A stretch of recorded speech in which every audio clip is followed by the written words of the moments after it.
I am delighted to welcome all of you to the inaugural Ira M. Belford Lecture at Brooklyn Law School.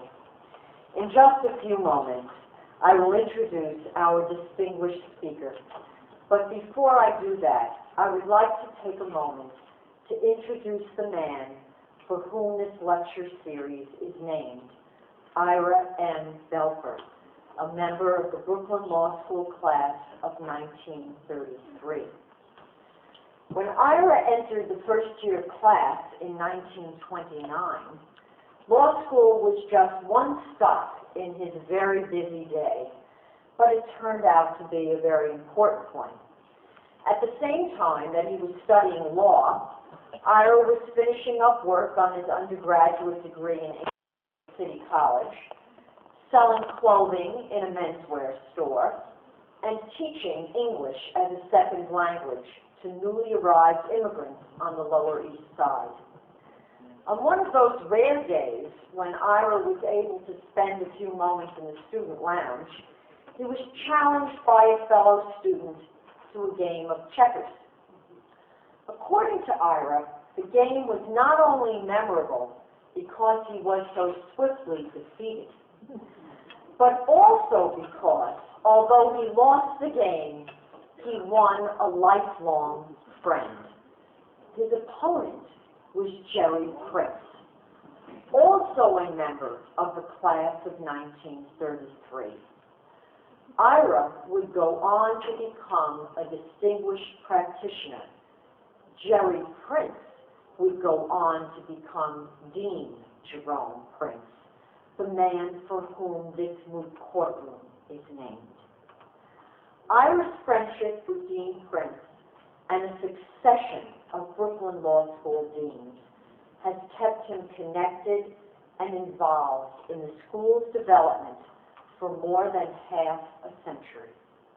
Today, he is a member of the Brooklyn Law School Board of Trustees, a major supporter of our Centennial Capital Endowment Campaign, and a very good friend.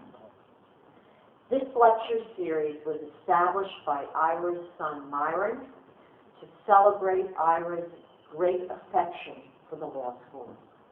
Ira is here today with his lovely wife Jean, his son Myron, his grandsons Russell and Philip, and his daughter-in-law Sandra.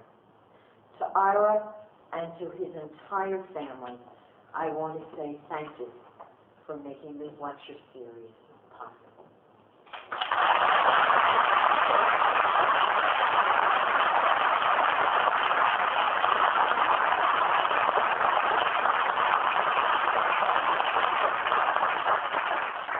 Of the many pleasures that I have enjoyed during my tenure as dean, none surpasses the privilege of introducing our speaker, a remarkable woman who has earned a well-deserved reputation as a formidable advocate, thoughtful teacher, creative scholar, and most distinguished jurist, Justice Ruth Bader Ginsburg.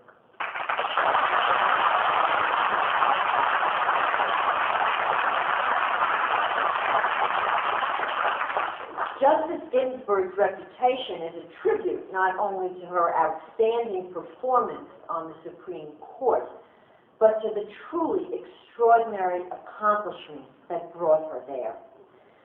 Justice Ginsburg earned her BA degree with high honors from Cornell University.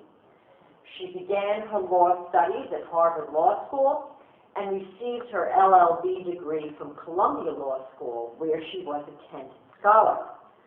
She was also a member of both the Harvard and Columbia Law Reviews, a truly rare achievement.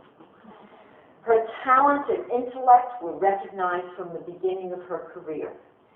After graduation, she clerked for Judge Edmund Palmieri in the Southern District of New York. She then began her teaching career by joining the faculty at Rutgers Law School, where she taught for 9 years. In 1972, she returned to one of her law school alma maters, Columbia, where she became the first tenured woman law professor. That same year, the ACLU established the Women's Rights Project and put Professor Ginsburg in charge. She was involved in almost all of the landmark gender discrimination cases heard by the Supreme Court during the defining decade of the 1970s, and she proved to be an extraordinarily effective advocate. She argued 6 pivotal cases and filed briefs in at least a dozen more. These were landmark briefs for landmark cases, and they displayed a forcefulness of argument and an elegance of language rarely matched even in Supreme Court advocacy. By the decade's end, her advocacy was indelibly imprinted in the pages of constitutional law. Her arguments had helped transform social theory into constitutional rights. In addition to pursuing her Supreme Court litigation during the 1970s, when she was not teaching at Columbia, Justice Ginsburg was a visiting professor at Harvard and at the universities of Amsterdam and Strasbourg. She wrote several books and dozens of articles on civil procedure, conflict of laws, constitutional law, and comparative law. She served on the Council of the American Law Institute, the Council of Foreign Relations, the American Bar Foundation, and countless other professional and civic organizations, commissions, and committees. In 1980, she was appointed by President Jimmy Carter to serve as a judge of the United States Court of Appeals for the D.C. Circuit. According to one biographer, she quickly garnered respect with her clear thinking, careful reasoning, and assiduous preparation for every case. Her prompt drafting of each opinion and her scrupulous attention to the details of each case stem from her appreciation that the court's rulings would change the lives of persons affected by judicial decisions. In 1993, she was nominated to serve as an Associate Justice of the United States Supreme Court by President Clinton. Justice Ginsburg has brought the same thoughtful distinction to the highest court as graced her tenure on the D.C. Circuit. Finally, I would like to mention one other extremely important thing about Justice Ginsburg that makes introducing her to you even more of an honor and a pleasure. You may not be aware that Justice Ginsburg is a member of the Brooklyn Law School class of 1987, the year she received an honorary degree at graduation. So, on behalf of the Brooklyn Law School community, I am delighted to welcome you back home.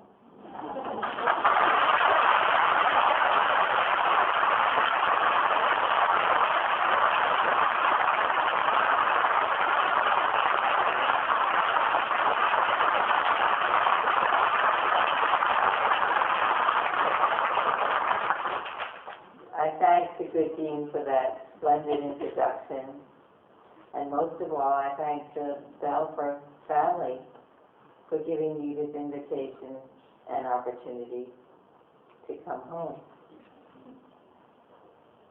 The topic of my talk is In Pursuit of the Public Good, Access to Justice in the United States. It's a mixed story, and I hope when I'm done there will be some time for an exchange with you. Law and lawyers, one cannot avoid acknowledging, have fared rather badly in song and story.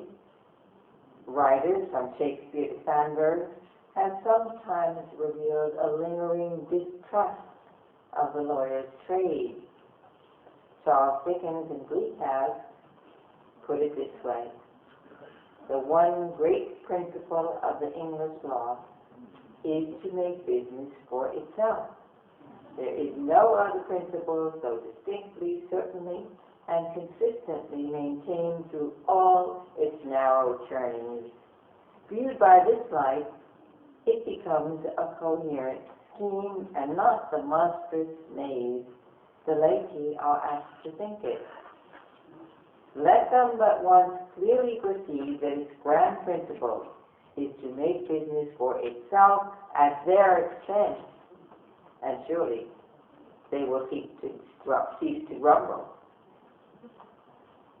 But the legal profession has among its practitioners brave men and women who strive to change that perception, jurists devoted to and at work for the public good, people who are the best of lawyers and judges, the most dedicated, the least selfish. Public service lawyering in the United States spans a wide range, and in these remarks I will address primarily lawyering for people unable to afford legal services in the open market. I will try to survey the territory to identify both its inspiring and its dispiriting aspects, and then to describe some promising recent developments. Equal justice under law is etched above the Supreme Court's grand entrance. It is an ideal that remains aspirational. Thanks in part to efforts by lawyers, race, gender, and other incidents of birth no longer bar access to justice in the U.S. courts as they once did. It remains all too true, however, that the poor and even the middle class encounter impediments to a day in court comparable to the access available to the rich and powerful.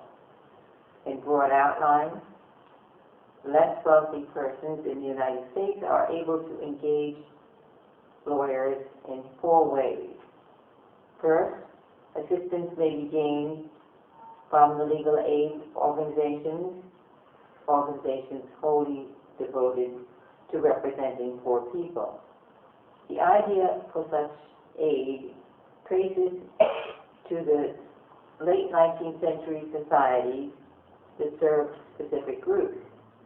In 1876, a group of German-American merchants in New York joined together to employ a full-time attorney, the salary was $1,000 a year, to assist German immigrants with their wage and family disputes and sometimes criminal entanglements.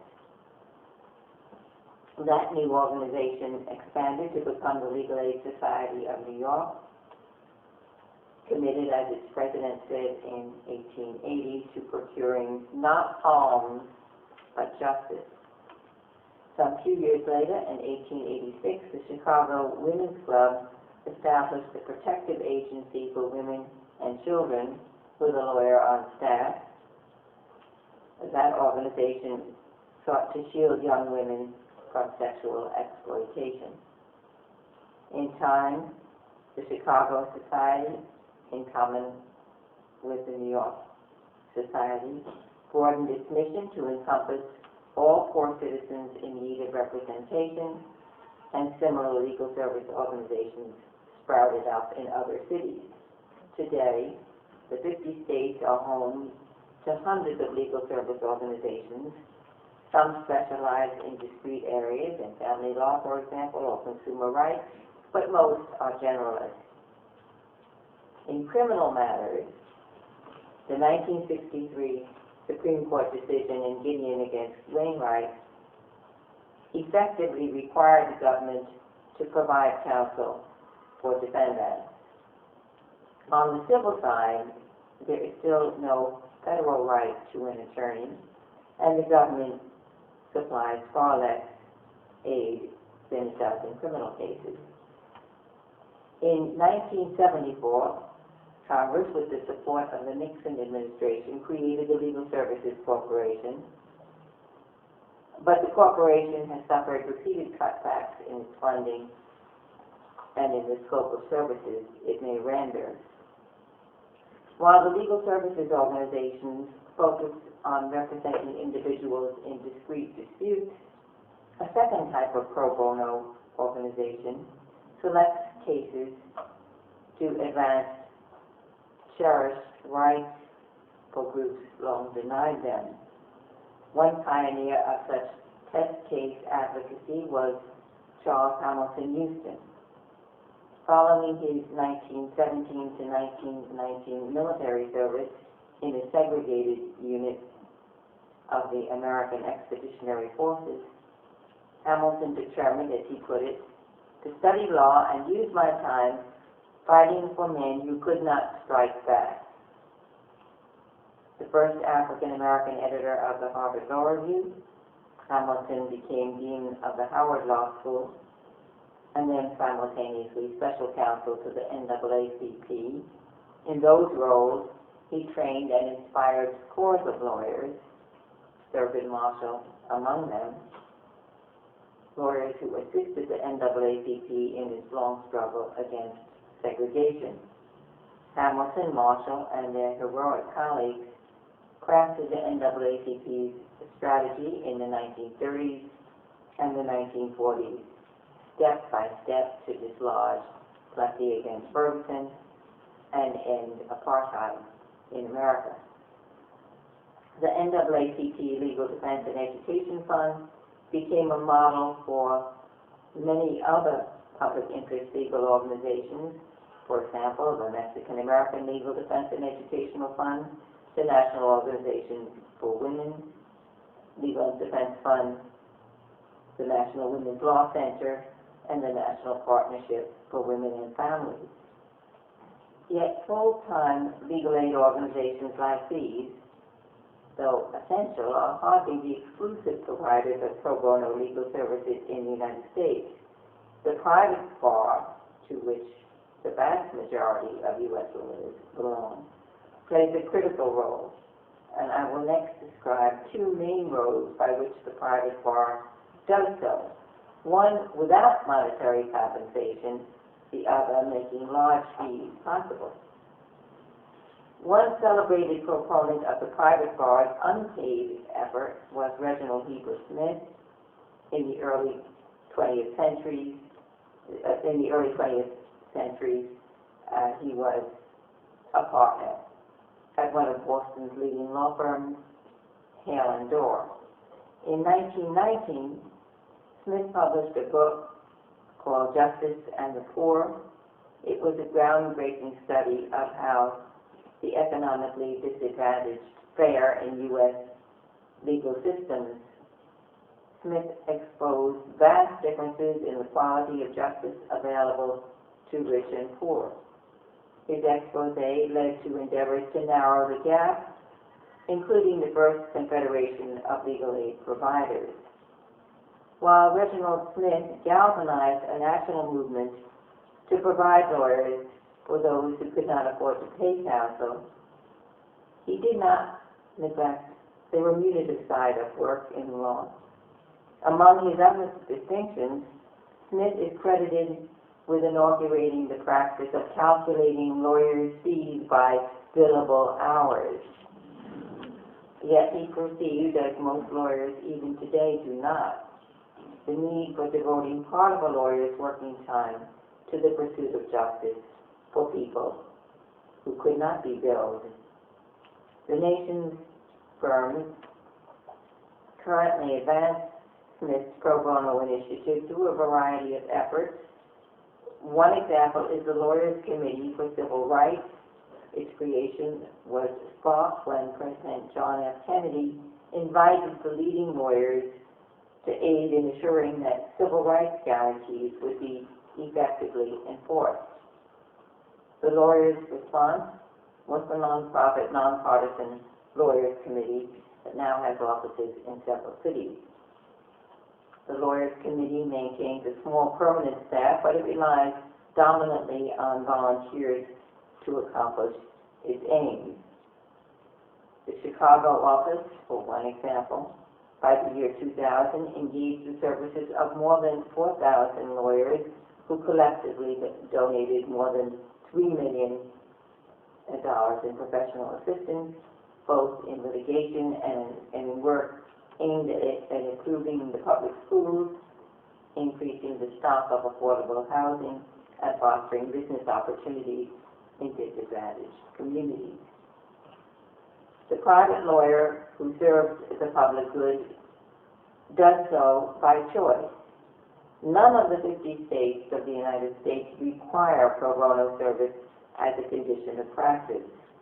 The American Bar Association's Model Code of Professional Responsibility identifies at least 50 hours of pro bono service annually as a goal to which lawyers should aspire, but not a duty enforceable through law. Bar committees have sometimes sought to mandate pro bono services, but their proposals have been notably unsuccessful. Resisting forced representation, U.S. lawyers have nonetheless shown themselves entirely willing to assist the poor for profit. So I come now to the fourth mode of serving those without means to pay retainers, the contingency fee contract. The United States at first followed the British view that such arrangements are championed and void, but the young nation soon permitted contingency fees, displaying the combination of philanthropy and self-interest, which foreign observers since de Tocqueville have marveled at. Lawyers who thrive on contingency fees sometimes describe themselves as the true people's lawyers. Contingency fee arrangements have an enduring prominence, in part because United States law, again unlike Britain, generally requires each side in a litigation to bear its own costs. In Britain, the traditional rule is loser pays. In a narrow run of exceptions, Congress has provided for shifting fees where the private suit is deemed to have a compelling public purpose, dominantly suits involving civil rights, consumer protection, employment, environmental protection. Fee shifting permits lawyers acting as private attorneys general to profit from suits that serve the public but generally yield money judgments modest in size. Let me turn now from description to evaluating how the diverse strands of service have fared. Among the triumphs of the pro bono practice in the United States, the work of the NAACP and kindred groups holds prime place. The NAACP was at the forefront of the nation's civil rights revolution, and together with other cause-oriented organizations, remains a force for equality today. One measure of such groups' success has been the imitation that they have inspired among those with different ends. In 1971, Lewis F. Powell, Jr., a private practitioner who later became a highly respected Supreme Court justice, urged volunteer advocacy by and in defense of business interests. Powell's idea took hold as an array of public interest legal foundations were established to represent conservative or business groups. For example, the Washington Legal Foundation, the Pacific Legal Foundation, the Mountain States Legal Foundation. Our system of justice works best when opposing positions are well represented and fully aired. So I greet the expansion of responsible public interest lawyering on the conservative side as something good for the system, not something to be deplored. Public interest lawyers have also garnered gains by recognizing the limits of courts as agents for social change. In various settings, lawyers have sought enduring change from the legislature and not from the restraining precedent-bound judiciary. Bernita Shelton Matthews counseled to the U.S. National Woman's Party in the 1920s and first woman to be appointed to the federal trial bench. She was appointed to the District Court for the District of Columbia by President Truman in 1949. She fits that description. Matthews was a gentle woman from Mississippi. She aided National Women's Party leader Alice Paul in urging, as a follow-up to the vote, the passage of an Equal Rights Amendment. Although that endeavor, which was launched in 1923, has not succeeded, not yet in any event, Matthews made much headway on many measures. She successfully worked for passage of a 1927 law that allowed women to serve on juries in the District of Columbia. She framed the 1935 statute revising the District of Columbia law on descent and distribution to eliminate preferences for males, and she drafted similar measures for New York and other states. She had a hand in writing laws for Maryland and New Jersey that gained for women teachers pay equal to the pay received by their male colleagues, and she also assisted in changing South Carolina's law so that a married woman could sue without her husband's permission. She helped achieve in 1931 and 1934 federal nationality law changes to provide that women had equal access to citizenship with men. The local D.C. bar knew Bernita Matthews less for her feminist activities than for her expertise in the field of eminent domain. When the federal government condemned the headquarters building of the National Woman's Party near the Capitol, Matthews successfully achieved the largest condemnation award the United States had ever paid. And that condemnation had, from my current perspective, a most worthy purpose. The property on which the Women's Party headquarters once stood is today occupied by the U.S. Supreme Court. The Women's Party remains on the scene close by, housed on Constitution Avenue, just a block from the court in the historic Sewell Belmont House. Among contemporary lawyers working in the political arena for legislative reforms, Marian Wright Edelman is a stellar example. Marian Wright entered law school in 1960, anticipating that she would help fill the large need for civil rights lawyers. She did yeoman service in that capacity, but eventually she changed tack, and in 1973 she founded an organization called the Children's Defense Fund. The Children's Defense Fund studies and documents conditions affecting children, particularly the 1 in 5 children in the United States living below the poverty line. Edelman and her organization can be as persuasive in the corridors of Congress as Marshall and the NAACP were in the courts. Apart from test case litigation and targeted law reform, the U.S. record of legal assistance for the less wealthy is decidedly mixed. On the criminal side, most stressingly, is the often legal provision for capital defense cases, and that's a sad history that has been well chronicled.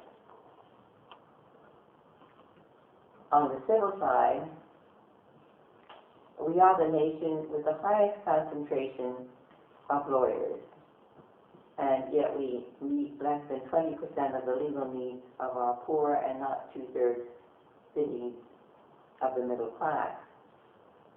More public funding for legal representation could improve the situation because current government outlays are hardly generous. The combined legal services spending of U.S. local, state, and federal government agencies in civil cases is per capita far below that of the government of other democracies. In the 1990s, U.S. per capita government spending on civil legal services for the poor ranged around $2.25. The Netherlands spent 4 times as much, and New Zealand 5 times as much, and England, with a per capita outlay of $37, exceeded U.S. spending more than 16-fold. As in the worlds of music and art in the United States, the government's unimpressive contribution for legal services has prompted the private sector to provide the lion's share of the funding. In the aggregate, the private bar makes a vast contribution. The 500 largest U.S. firms set aside about 2 million pro bono hours, and yet the median attorney's offering is nothing to cheer about. A majority of the bar does no pro bono work at all. The average for the profession as a whole is less than half hour a week. Since 1970, when the American Bar Association challenged the nation's 500 largest firms to contribute 3% of their billable hours each year to pro bono work, only a third agreed to do so.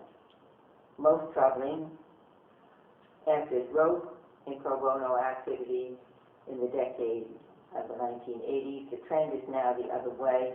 The average attorney at the wealthiest 100 firms in the United States dedicated 1/3 less time to pro bono work in 1999 than in 1992.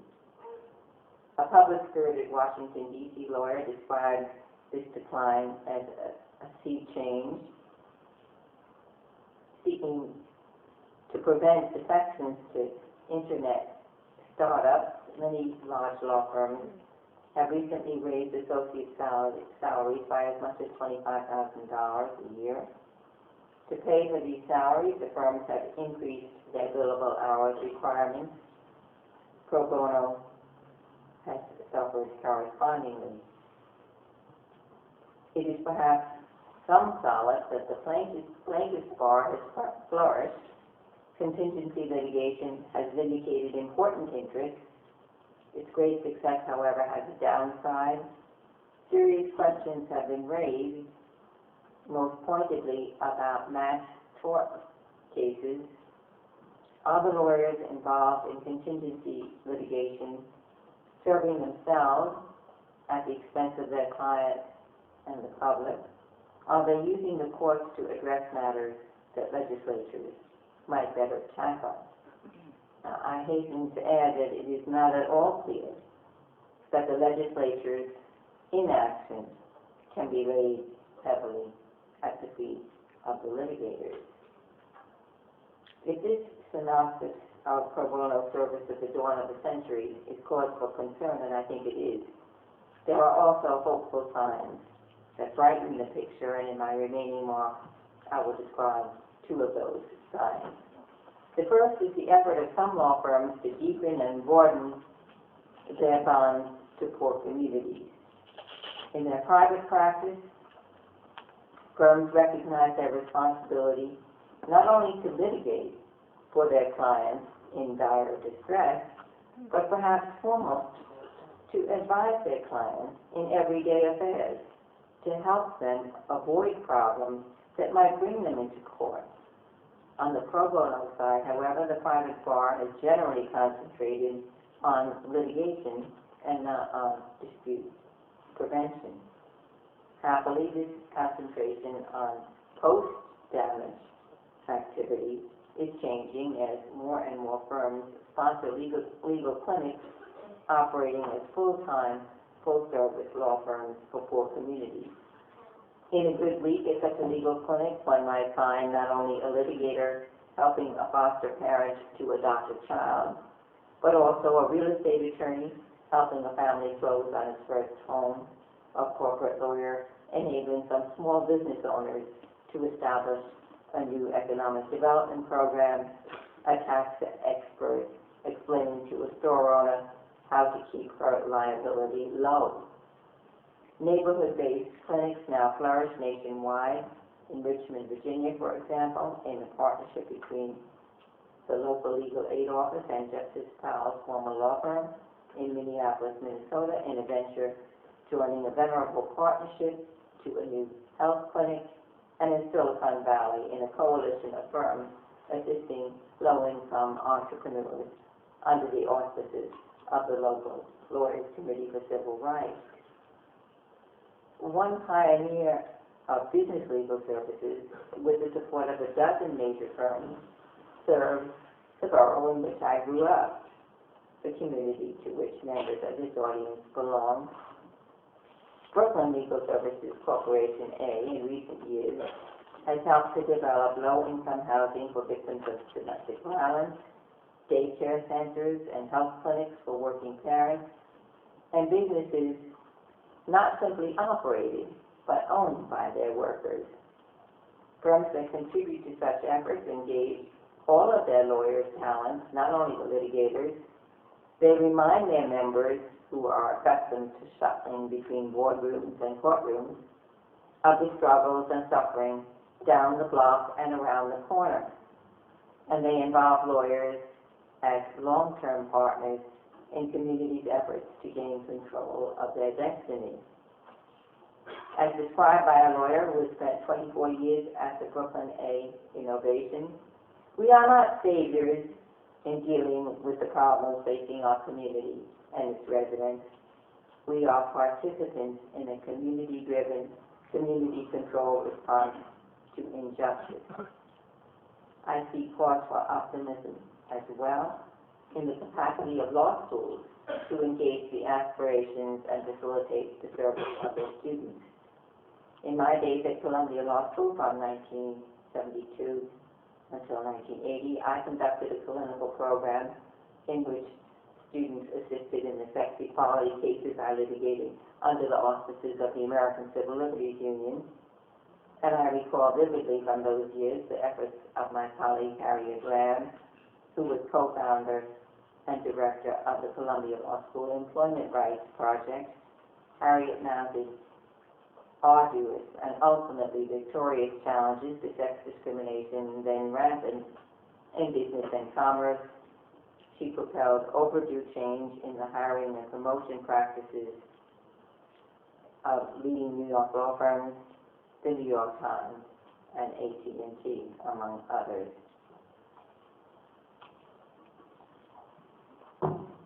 Recent years have seen new clinical programs blossom, at once educating in law and involving law students in needed work. I was impressed to learn that at Brooklyn Law School, more than 2/3 of the students participate in a clinic committed to the public good. Brooklyn is a leader, but it is not alone, especially in New York. According to a recent survey of best law schools for public service, 6 of the top 20, including Brooklyn, are located in New York City. One of them, the Law School of the City University of New York, describes as its prime mission the education of law students for public service. 2 fields of expanded clinical effort have been community economic development along the lines I just described, and international human rights. Columbia's Jack Greenberg, who succeeded Thurgood Marshall as the NAACP Legal Defense and Education Fund head, launched Columbia's Human Rights Internship Program in 1995. That program places about 60 students each year in human rights and civil rights organizations, both at home and abroad. New York University's law faculty offers a similar program and has launched a global information exchange called PS LawNet. Law schools have also stepped up their financial support for public service by graduates. In a nation without free postgraduate education, most students finance law schools with loans, and the average student needs a staggering $70,000 in loans to graduate. Such debt can make a low-paying public interest job a distant dream, even for the purest of heart. and never mind the less pure, once offered the going rate at a major firm.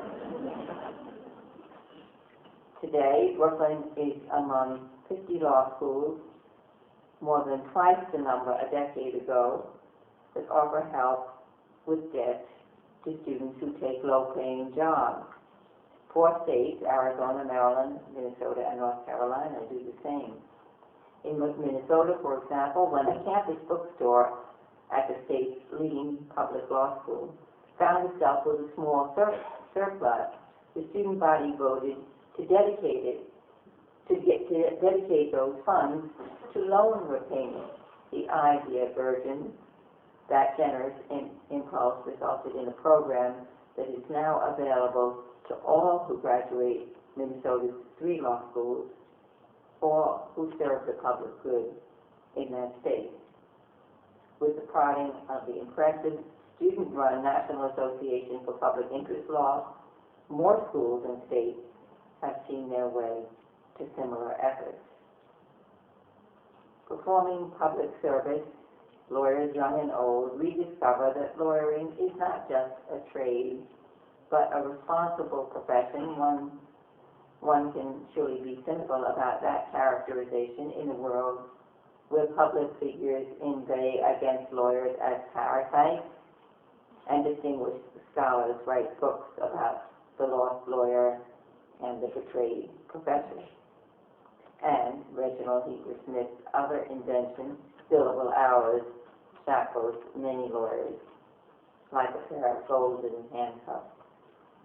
Recent commentary features studies purporting to show that the legal profession is one of the most unhappy and unhealthy on the face of the earth. But the satisfactions of public service hold the potential to unlock the iron cage that modern practice has become for too many lawyers. In the words of the Talmudic sage, Rabbi Tarfon, the day is short and the task is much.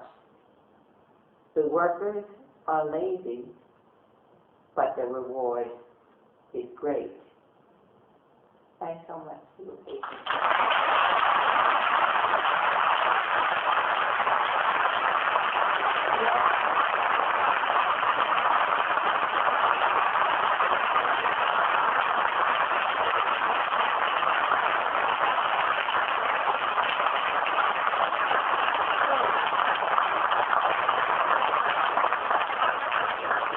Thank you, Justice Ginsburg, for that disturbing and inspiring talk. Justice Ginsburg has agreed to take a few questions to engage us all in the conversation, and I'd be happy to call on members of the audience. Sir? You're on Judge Saturday of Nassau County, and you mentioned that 20% of the need is being met at the present time for legal services for, I presume, and the elderly disabilities as well. And I wanted to ask if you would have some advice to law school leaders, bar associations, and judicial authorities on how we can develop the comprehensive plans that are really needed to meet the tremendous demand that is out there, especially serving those 80% of people who are in such dire need. And as an aside, it's the mandatory requirement of pro bono service an option that may have to be contemplated someday. I try to address just the very things that you inquired about. I think it starts with the students, to have the spirit to want to make a change, to want to improve the representation of all of the people in the United States. And I gave the little example of a group of students in Minnesota who decided that they were going to devote the library surplus to aiding not only law students pay off their student loans, but to people who had chosen to work in these public interest jobs to supplement their salaries so they could continue to do that. But it takes, it can't be imposed from top down. And that's why I'm so really pleased to see that Brooklyn Law School is among those top 20 in promoting pro bono services, legal services. The idea of the Lawyers Committee that I spoke about when President Kennedy gathered together the pillars of the bar and said, what will you do to advance the civil rights movement? I don't think it's going to work in our system. We're too libertarian, we're too undisciplined to accept that the government is going to say you have so many hours. I don't think the private bar is going to accept that. But there was the kind of spirit that existed in the 60s at the time of the civil rights movement. When lawyers see what they can do with their talent to make things a little better, they will have the kind of exhilaration that you can never get by simply being in the business of turning over a buck. And I really mean it's the difference between being a tradesman, being like a shoemaker, butcher, baker that's doing the daily trade, and being a true professional. I think that's an idea that law faculties can spread, that bar groups can advance. I think we will continue to go that way with the initiative coming from the lawyers themselves rather than being imposed by a government.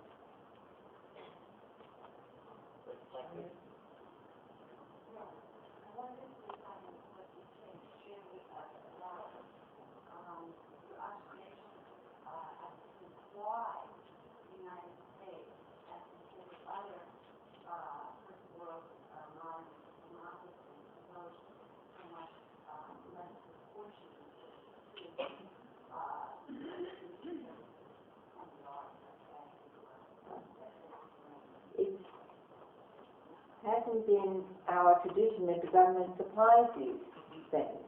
The idea originally of our founding fathers was government wasn't going to be trusted, so the least government, the better, and that's why our Constitution is written with these negative guarantees. Congress shall pass no law.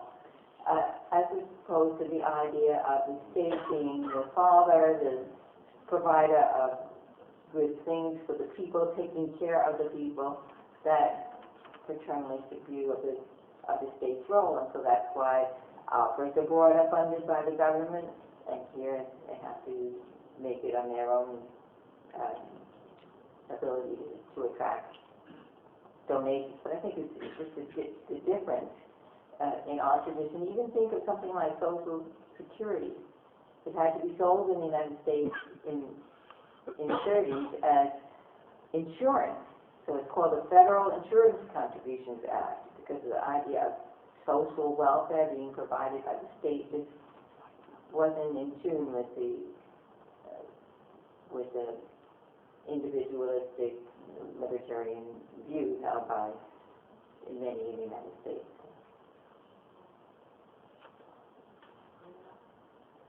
Professor Howell.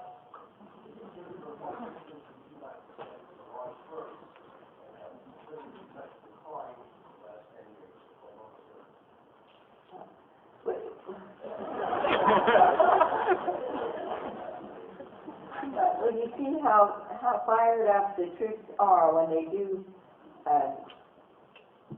when they are assisting in making the world a little better. I don't know if you have an idea that you would like to.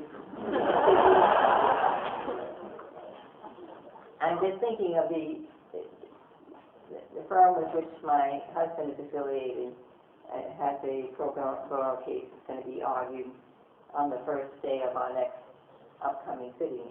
And all the young people from the firm want to come and watch that argument, and they're also excited about it.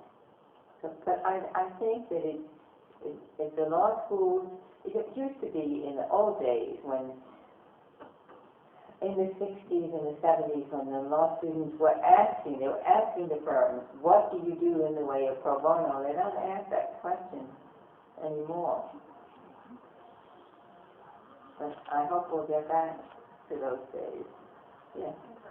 Thank you so much for coming to address this, but in a way I don't feel that you're speaking required. One question that I have to you is that some law schools here on Columbia put a 40-hour student service requirement first year on their students to graduate. Yes. That's sort of the top-down that you were discussing before Yes. in response to your sister. I was just wondering what you thought about that too, as a method to sort of plant the seed of public service in your students, because maybe, as you had noted, they don't know the tremendous sense of accomplishment you get from serving for, and that they will be required to experience that in law school in the hope that that will engender something that will continue within the contract. But yeah, wondering what you thought. I haven't talked to people about how this is working out. There are many law schools that have that as a requirement. I'm told the experience is good. I hope that's accurate. But I can't give you my impression based on any experience yet. I'll ask my daughter who teaches at Columbia Law School tonight what she thinks of it. Well, thank you once again, and really this has been a wonderful tribute to Ira Belfer, and we really